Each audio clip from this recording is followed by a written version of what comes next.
Welcome to this session. The question in hand is Hinduism a dharma or is it a religion?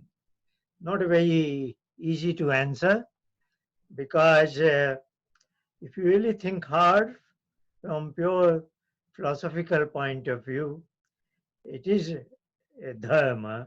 That's what we call it.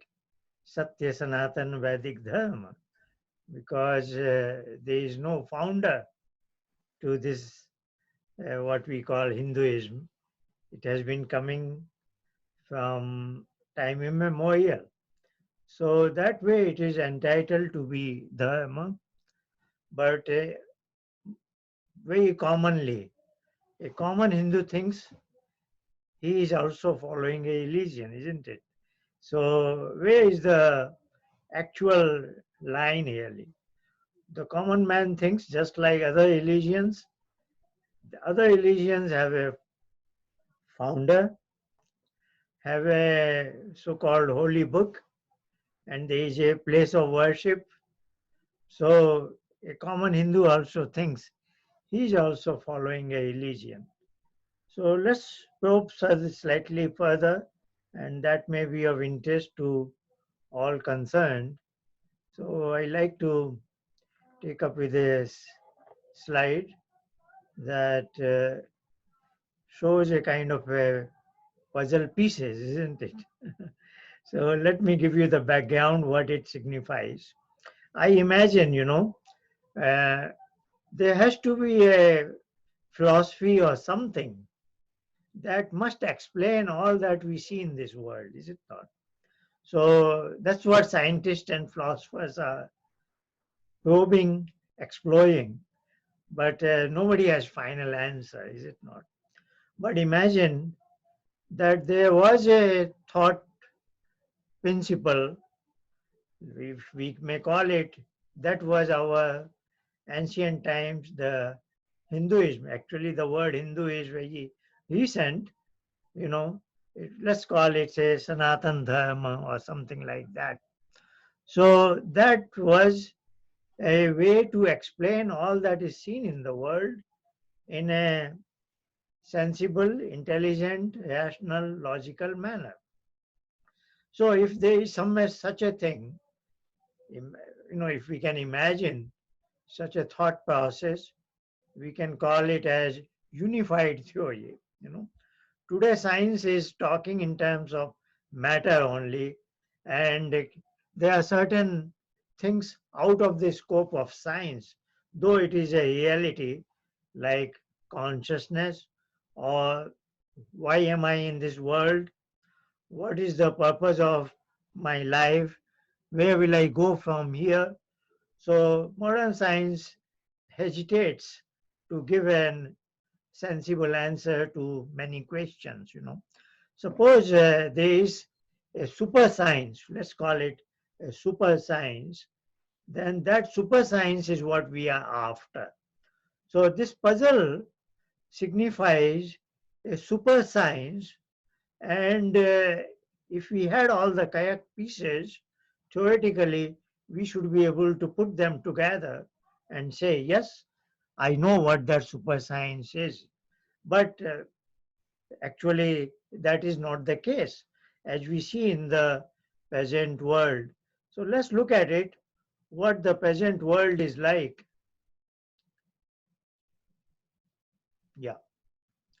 So this is a schematic diagram. This lower three uh, areas are something like the entire humanity. And entire humanity, this is a yellow path, you know. If it follows correctly, then it reaches the destination, and the destination is that unified theory of matter and consciousness, what was represented by that puzzle.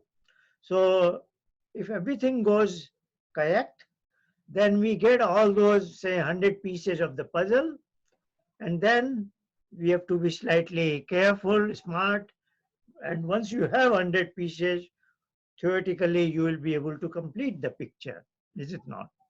But let's see what is the different segments of the modern society like. So I have just, these are all notional things. So S is representing the modern physical sciences, that they are on the correct path, but they lack certain number of pieces. You know, if the puzzle is 100 pieces, let's say they have say about 85 pieces. All pieces are correct, but if you don't have all the pieces, you cannot complete the picture, is it not? Now, there are some religions, R1, R2, R3, there are many, many religions. They are, they are on this path, correct path for a while, and then they deviate from it because they make compromise, is it not? They pick up some dogmatic idea which is not convincing to a lot of intelligent people, is it not? So they are on this path. Say this religion has 60 correct pieces and they have 40 other pieces, which they have total 100 pieces. But if you have incorrect pieces, you can never complete the picture, is it not? So that is what it is with all the religions. So Hinduism uh, is an unusual religion, unusual. It is a religion today, unfortunately. But what is the, on this diagram, Hinduism will come, it will go straight up to this because that's the way it was, Satya Sanatan Vedic Dharma, is it not? But then in last 2000, 5000, 6000 years, whatever you call it, it has gone through a decline and it has picked up some wrong pieces, is it not? Now, it is different from all these religions in the sense they have 100 pieces, some are good, some are bad. Most of them are good, but some are bad. So even if one piece is bad, you cannot complete the picture, is it not? While Hinduism is unusual in the sense they have all the 100 kayak pieces. They have all the 100 kayak pieces. That's why it is Sanatan principles. Sanatan means eternal, So they have 100, but down the line, they have picked up 10, 15, 20, or something like that, wrong pieces, is it not? So now, a typical person, a Hindu, he has 120 pieces in his pocket, is it not? He is very confident. Yes, I can build that picture, but the problem is how to distinguish the 20 wrong pieces and how to discard them, is it not? That nobody knows it, is it not? So that is the answer to this question. Hinduism is really actually Hindu Dharma in a technical sense. If we did not go through that decline, it had all the correct 100 pieces. It was scientific principles. Our rishis were, so to say, two scientists, but they did not, made a scope of they will be confined only to the matter. They looked at where the consciousness comes from. They were open to the exploration that our consciousness could be a non-material entity, and they verified it, validated it.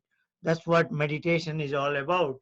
So they were able to have the the real science going up to the destination. But then, yes, we have to admit we have gone through a decline where we have picked up some wrong pieces. And now the thing is, we may feel confident, but we have also become one of the religion. Like these religions, they can never make the picture correctly because they have some wrong pieces. We have also become like this. So we will probably be going in this arrow up to this and then falling somewhere here, is it not? So we have these 100 pieces plus some 10, 15, 20 extra pieces. So that's the answer to this question. Theoretically, we are a Hindu Dharma, a Satya Sanatan Vedic Dharma, but in all from a common Hindu's perspective, from his point of view, we have also picked up some wrong ideas and that has become part of us. So theoretically, yes, we can reach back to where we were, but as things stand today, we are actually a religion like any other religion. That is the bit unfortunate part. So that was my answer to that question, which came to me by mail. And let's open it. Any other question anybody has in his mind, then we can discuss those things.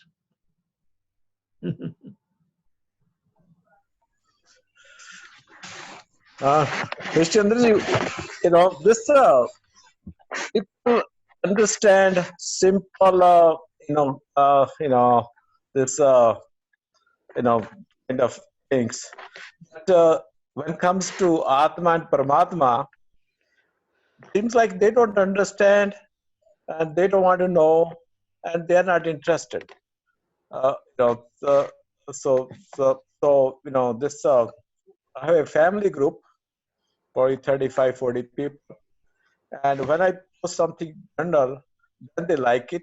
When I talk about Atma, Paramatma, nobody cares, nobody responds. So it tells me that, either they don't understand it or they don't care about it.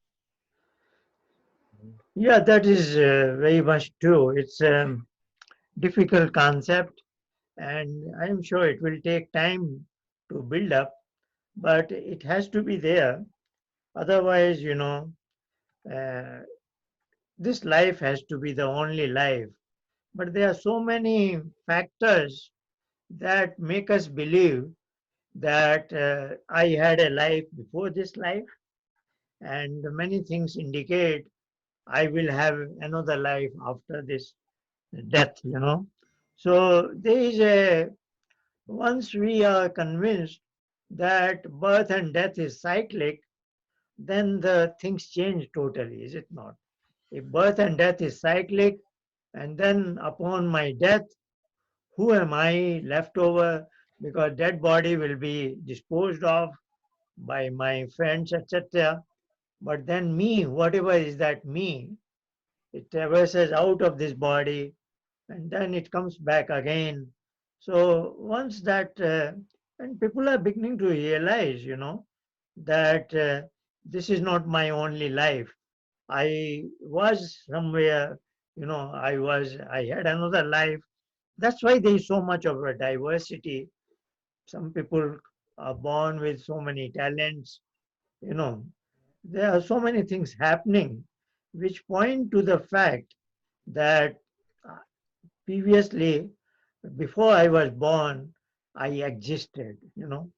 And once that is there, then even after death, I would exist. Now that raises a whole lot of question. What is my existence? Who this me, this, you know, in what form I existed before I was born? So I know the concept of Atma, Paramatma, because they are non-physical entity, and modern science is very much based on there has to be something, in hand, matter. So they are not yet ready to accept that there is something that exists but is not material particle. So once they will take time, but I am sure they are going to accept it a few decades from now. There is no way. Otherwise, it's very difficult to describe our consciousness. And not only that, it is not just a conjecture that before my birth I must have existed. That's why we give so much of emphasis to meditation, because that is the way to verify my who am I. So in meditation, we are attempting to go to a state where I am disconnect from my mind and there is no fluctuation, nothing, because all that transient thing, what is called transientness is associated with matter, because matter goes through all kinds of transformation. So, deep in meditation, just like in deep, dreamless sleep, there is nothing, nothing is happening. There is no transient thing. So, in sleep, it is because of the blackouts, the nature does it so that I can rest properly. So, I am momentarily disconnect from body and mind so that my body mind can get good rest. But in meditation, I do it of my own effort, you know. So I am not quite unconscious. I maintain my consciousness. And then when there is nothing happening in my mind and I am disconnect from my mind, then that's what is me. So it is just, I will say, if some top quality scientists take interest in meditation, I don't mean mindfulness. I mean the total comprehensive package of Sankhya and Yoga philosophy by Patanjali, by Kapil and Patanjali respectively. So, if a few scientists explore this is a difficult path of meditation, but if they get interested in it and then they explore, I am sure they will conclude that consciousness is something beyond my mind. Of course, it is within this head region, but it is living in the brain, but it is different from the brain. This meditation. Now, I'm sure you're doing for a long time. I've been trying for a long time. Many are doing it. But there are people getting any noticeable you know something you know uh, different than which I don't. Uh, Something you could notice. Yeah, there is a change or something you feel. Uh, uh, but that anybody. I mean, in general, they're saying, you okay, you get peace of mind, you get your this calm down and whatever else. So, but you know, uh, you know, uh, people probably who has a high temper, who will get mad quickly and all that. Maybe they do get some relief. For the average person or who who is calm to start out with, say yourself, then what kind of noticeable change you see. Uh, Yeah, that's what we are. We have a separate Friday morning session totally mhm, devoted to that uh, practice part, so right. that people can find a way to make progress in their day-to-day practice. And there we discuss also what benefits are likely to be seen, observed. So I think it is a realistic journey. It is not a fancy idea only. It is all very much, I think, is true. Most of the things. So I will say Patanjali's prescription is like a roadmap, and if you go to a new city, you pick up a road map, and you want to go from A to B. It's a long walk probably, but if you see the landmarks in between, that gives you a confidence that I am on the right path and I have picked up, I am being guided by the right map. So the landmarks, as you see them, that kind of verifies the map and correctness of the accuracy of the map also. So that's what I will say. Patanjali's overall prescription is a roadmap, and every individual, uh, you know, the journey is not that easy. That is definitely. It's But I will say the interesting part of the journey is what Patanjali calls as Niyodh Parinam. It's very interesting. What he's saying is, if say the journey is from here to here, now suppose you are somewhere here in between. If you have reached there, that is accruing some benefits to you. Some benefits are coming, is it not? That you can judge by yourself before you implemented this daily practice of meditation. You had certain benchmarks in your life, and now certain changes have taken place. So you are admitting, yes, I have seen some benefits, is it not? That is number one. Number two benefit is you become qualified to make the next progress point, next jump, next step. So it comes in a very gradual sense, but it is going to be there. And as you are progressing more, the further incremental progress takes longer. In early phases, you may, I will say, even 4 to 6 weeks, somebody will notice some basic benefits, in 4 to 6 weeks.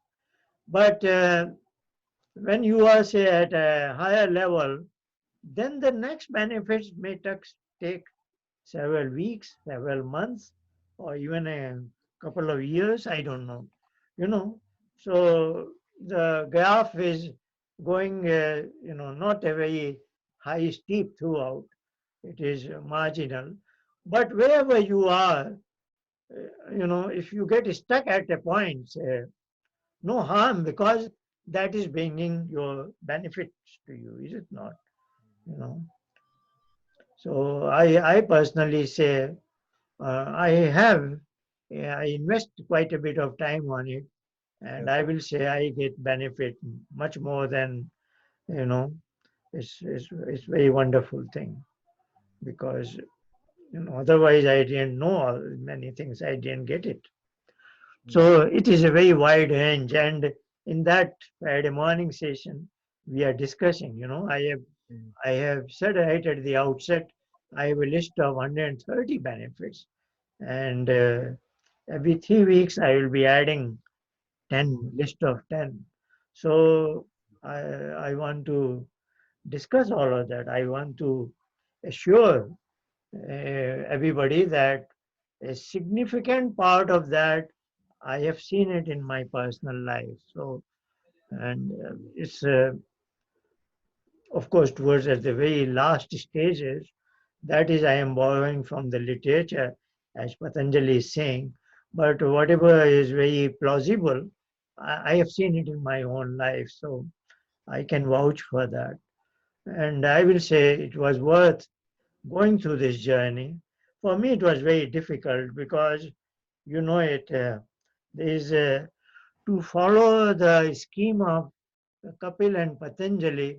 There is not enough guidance in the world today. You know, if you want to pick up some meditation practice from mainstream, it's very easily available from internet, and there are a lot of apps also. Everything is there, but they are at the very low end, or maybe at an intermediate end if you have a good teacher. Then, but so for me it was a very hard way. Yes. And Yes. because I have a slight engineering science background, Mhm. so, and we are slightly intelligent, so we want to convince, must be convinced before we adopt or accept something, is it not? So I noticed it was uh,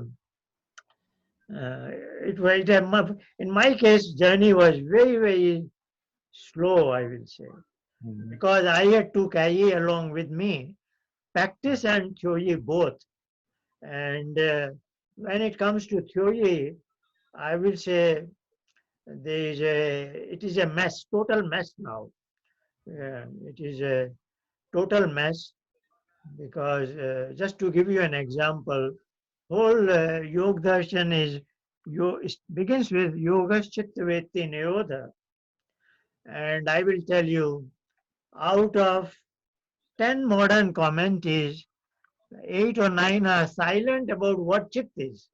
Yes. They just they Yeah. just either say something wrong about Chit and go ahead, or Mm. they are silent about it.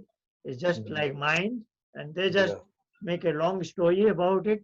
So if you are if you are a person, you want to know it before you accept it, then it's a very difficult game, next to impossible, I will say. Yeah. Now, why is this problem? Because the hierarchy is first is Sankhya, then is Yoga. Mm. And Sankhya has described the so to say, the, I will say, the Vedic concept of human mind. Mm. Science has covered that, Sankhya has Okay. covered. So Patanjali naturally doesn't go into that detail Mm. because he is adding to what Sankhya has already covered. Mm. So you have to know a detail of mind from Sankhya to understand Patanjali's philosophy of yoga. Okay. And that's where the problem comes.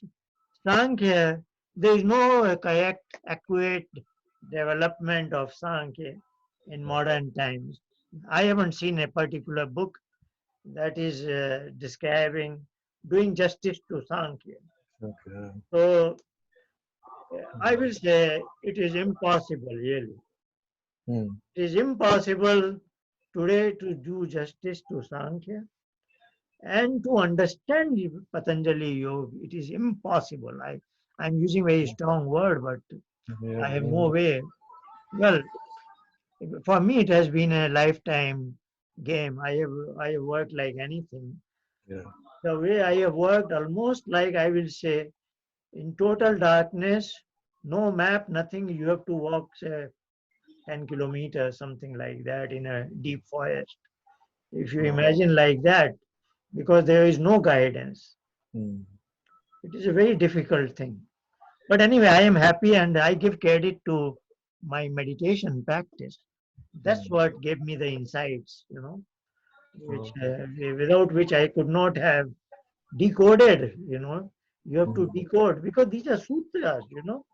Yeah. These are sutras. And if you have seen Sankhya, second chapter is talking about our instruments, what is called mind. And so he says it is Trayodash Karana, 13 instruments we have. So three are, of course, the Buddhi, Ahankara, and Man. And Mm. then 5 plus 5, the sensory organs and action organs. So that second chapter is detailing that. And I will say I have seen 7, 8, 10 books on Sankhya, Mm. modern, Mm. and nobody has done justice to it. So it took me, I will say, 20 years of effort to get what I say, correct interpretation of second chapter of Sankhya. Mm. So Wow. one particular thing you will be familiar with, because Sankhya is saying Abhimano Ahankar, Mm. and that's what everybody has translated as Ahankar as ego. Yes. Now, it is just my good luck because I don't accept anybody's word. Mm. I must get Mm. convinced, and I know the beauty of Sanskrit language. So I looked at the word Abhiman in a very as an inquisitive, as an objective manner, and Mm. it's so simple. Once you know it, it is simple. Man is like measurement. Mm. Like Okay. in India, the Bureau of Indian Standards, you know, standardization. Mm-hmm. They are called as Bharati Manak Bureau, is it not? Mm. So Okay. man is standardization. Mm. Like in Paris, they have a metal rod which is 1 meter. So Mm. that is the man of 1 meter, is it not? Mm. Right. So now, Abhimano Ahankar, what is Kapil trying to say? Ahankar is a unit that anything which is flowing inward or going outward, it it makes a kind of a measurement, makes its copy and stores it. It's so simple. Mm. So abhimano ahankara means it creates a abhiman vritti. Abhiman is not ego here. Here it Mm. is. It makes a copy of that. Mm. Is it not? It's so simple. So I think I am in the first person in the modern world who is saying ahankara is not ego. It is storage device for the incoming knowledge which is going to buddhi, Yeah. and the bhog experience also, and outgoing action. So it stores the impressions of jnana, karma and bhog, Mm. and maintains it, keeps it for future reference. You should write a book on the translation of Sankhya. Yeah, I have to do it in some Yes, so time. you work so It hard. is in my plan. I Mhm. have to write it because there Mhm. is a total ignorance about Sankhya and Yoga. Yeah. Mm. And nowadays yoga has become Hatha Yoga and whatnot. So Right. in very difficult times, but I am so, because of my Dayanand, he wrote, what I think we discussed also in ninth chapter. He has just had two small paragraphs, Man Buddhi Chitta Ahankar. Mhm. So I took the clue from him because Yeah. his life was cut short. He didn't write fully on Sankhya or Yoga, except some assorted commentaries here and there. Right. But wherever he has in his Vedic commentaries or elsewhere, I have picked out those sentences, and have I the bottom line is we should never negate a Rishi's sentence. Mhm. So what is said in Upanishad, I cannot violate. What is said in Shvetashvata Upanishad, I don't want to violate. I don't want to violate what is in Sankhya, what is in Yoga, and so on and so forth. Then only you will get the right picture, Yeah. you know. Mhm. So I am very happy with it, and the only thing I will give credit is, of course, the writings of our rishis, including Maharishi Dayanand, and this blessings I receive in my meditation practice. Yeah. Because otherwise, how did I get it? Because Mm. these are not in the books. Yeah.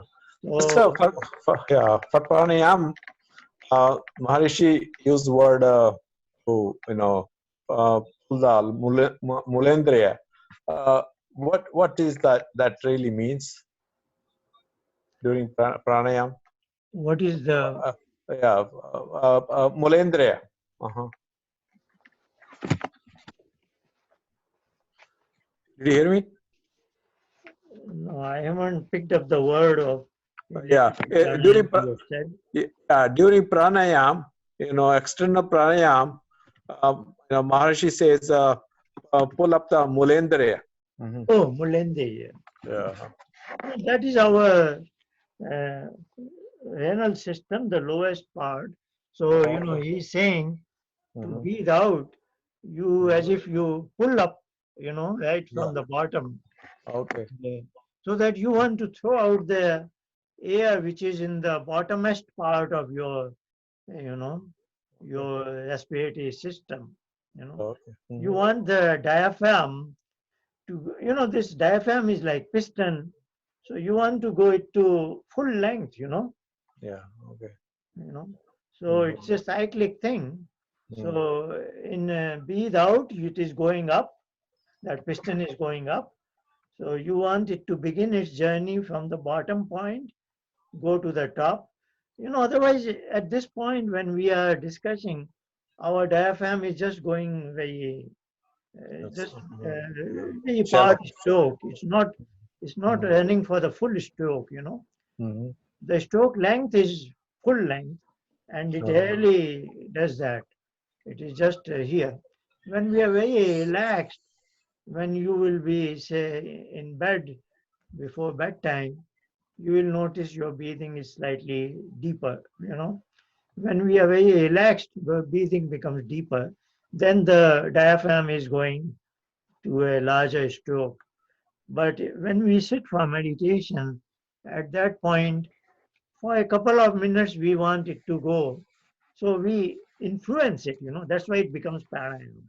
Pranayam is when I am trying to influence my breathing in a particular manner. So Bulandi will just mean, of course, you are focusing your mind there. Our mind is powerful, is it not? If I focus my mind somewhere, then I can activate that organ, is it not?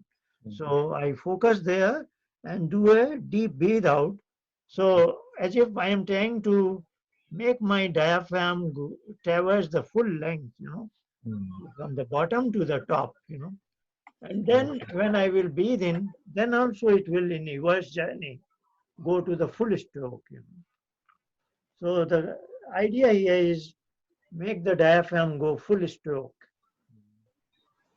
Yeah. Other question I wanted to ask you was, this place of Atma. I think your views are kind of different than the I read in the Upanishad. Mhm.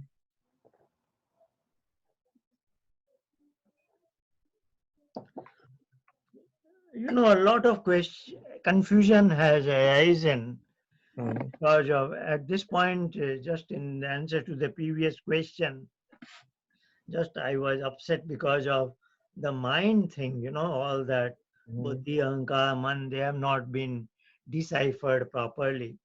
Right. Now, in the same series, a big casualty has been the word Hidayah. Yes. The word Hidayah has been misunderstood by everybody.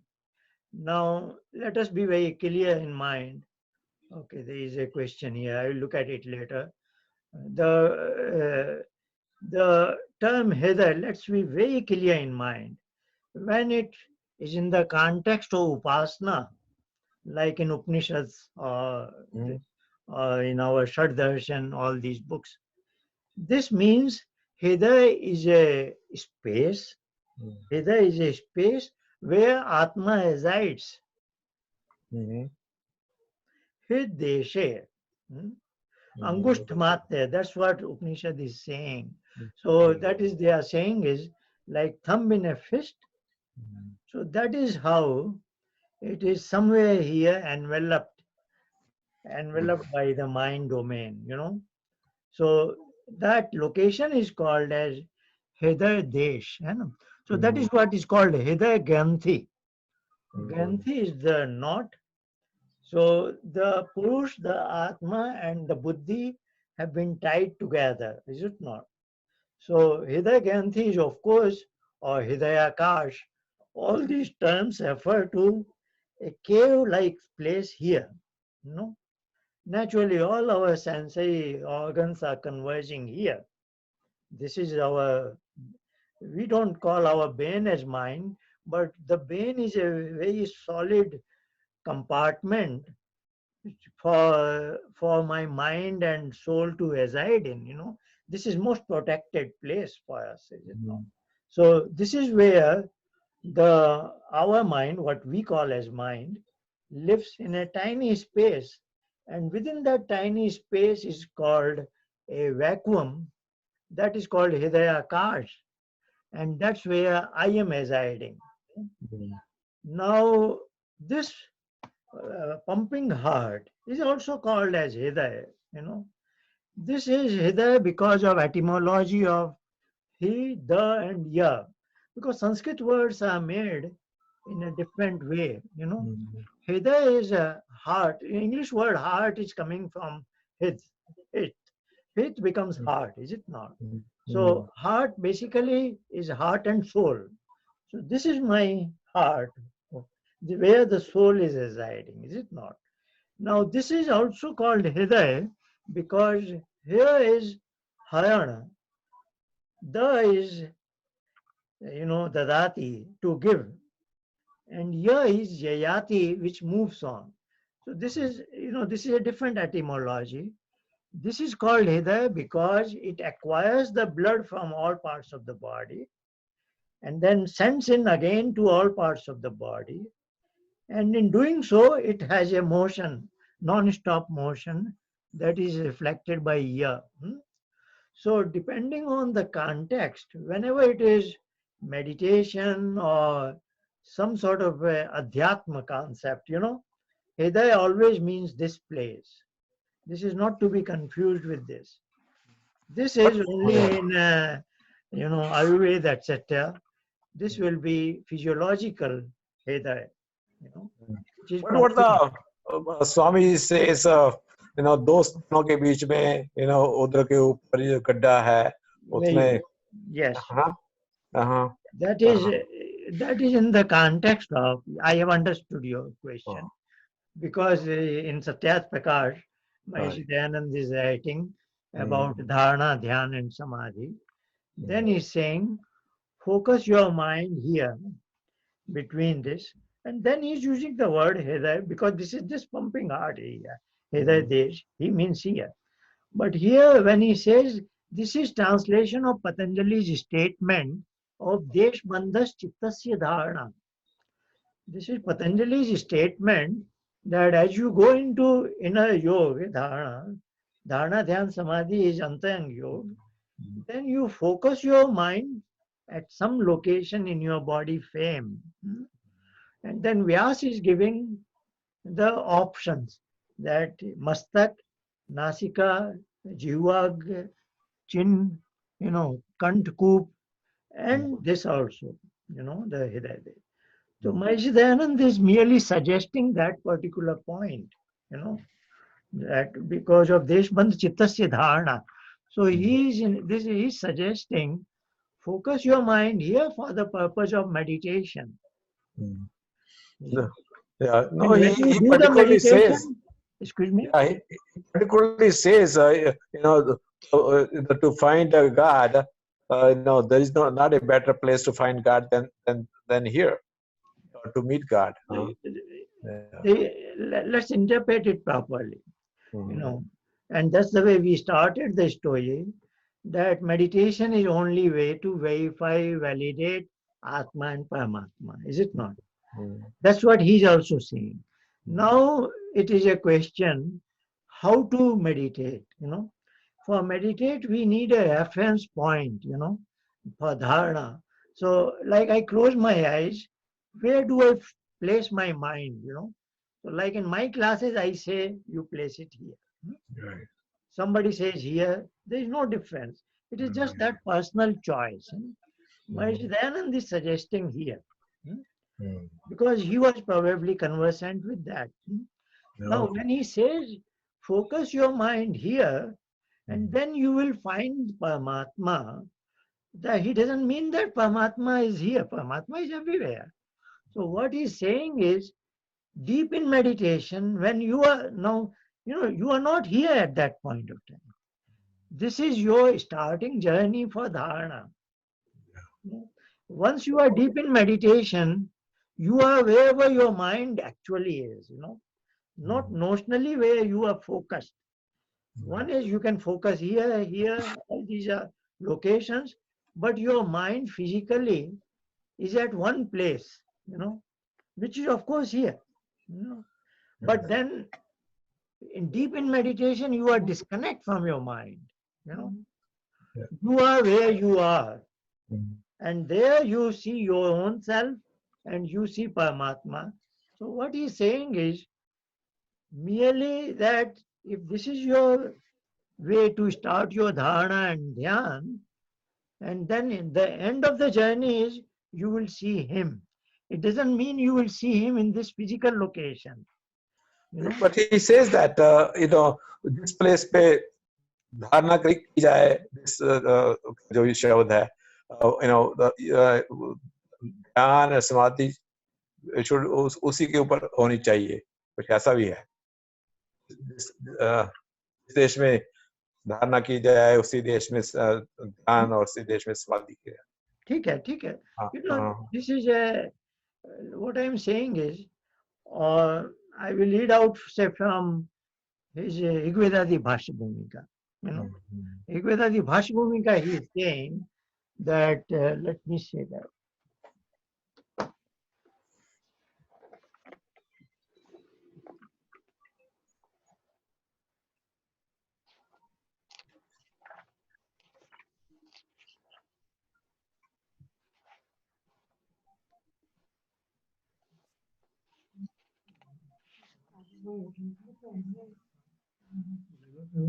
धारणा के पीछे उपासना योग के प्रयोग, तब उसका छठा अंग धारणा भी था।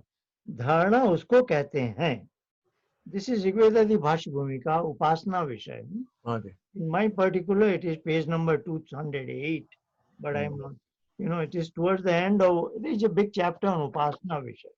What he's saying is, जब उपासना योग के, this is that सूत्र दैशबंध चित्तस्य धारणा, जब उपासना योग के पूर्वोक्त पांचों अंग सिद्ध हो जाते हैं, तब उसका छठा अंग धारणा भी यथावत प्राप्त होती है।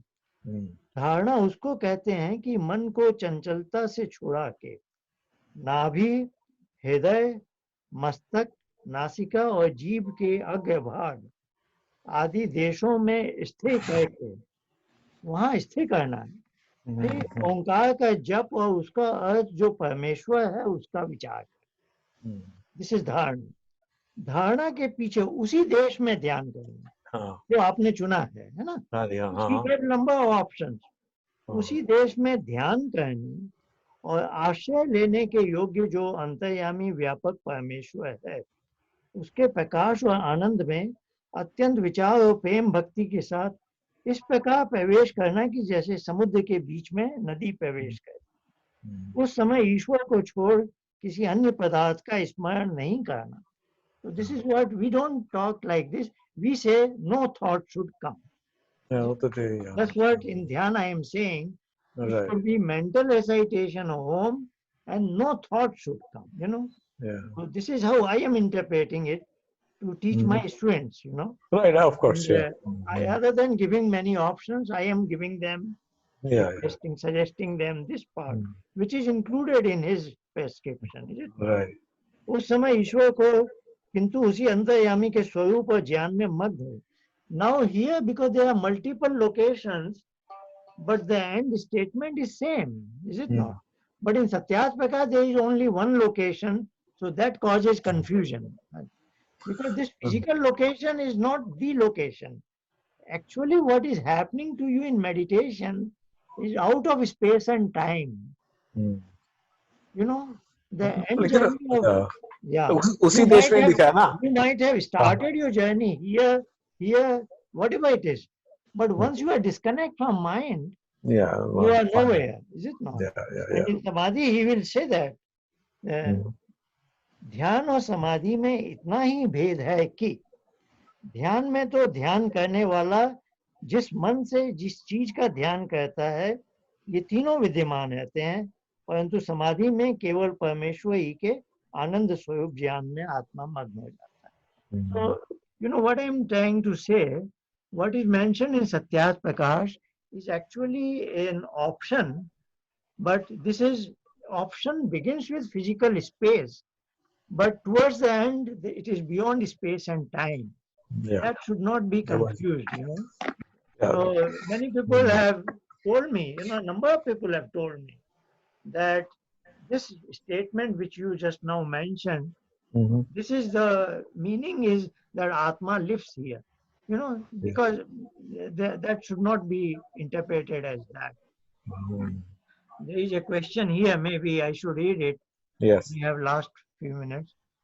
How to preserve our Vedic heritage in current modern times where the youth might take much time to mature in our Vedic culture, philosophies, and guidance may be limited.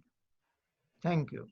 So this is a contemporary question, means just like you mentioned your interaction with your family group and the young people. So young people everywhere, they have so many options. They have so many other things to worry about, their own career, and they are still to establish themselves in their life. If they get married, they have to settle down, and they have to worry about their family, so on and so forth. So it is a very worldly things they are, attending to, which should not be ignored. But in Vedic heritage, like we have discussed, we are not compromising, we are not ignoring anything.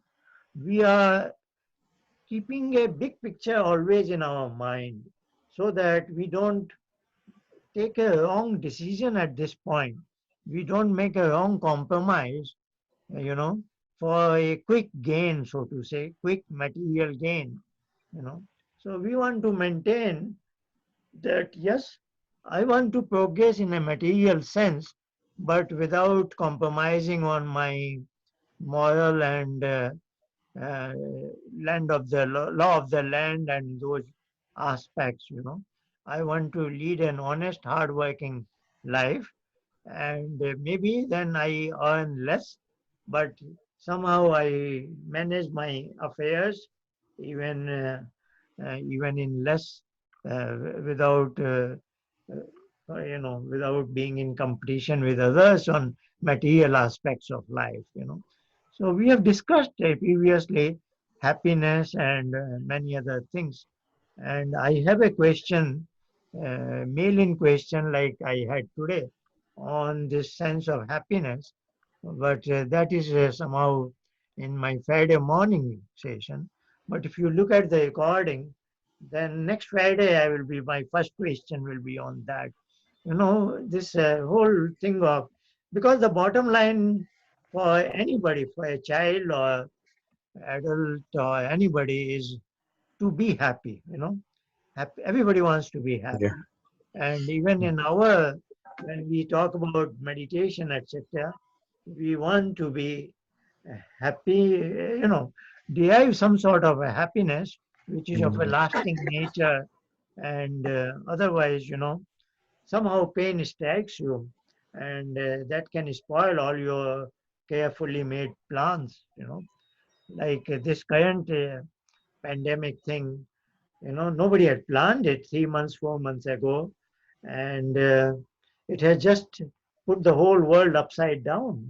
You know, so such things can happen, and we have to be prepared for that.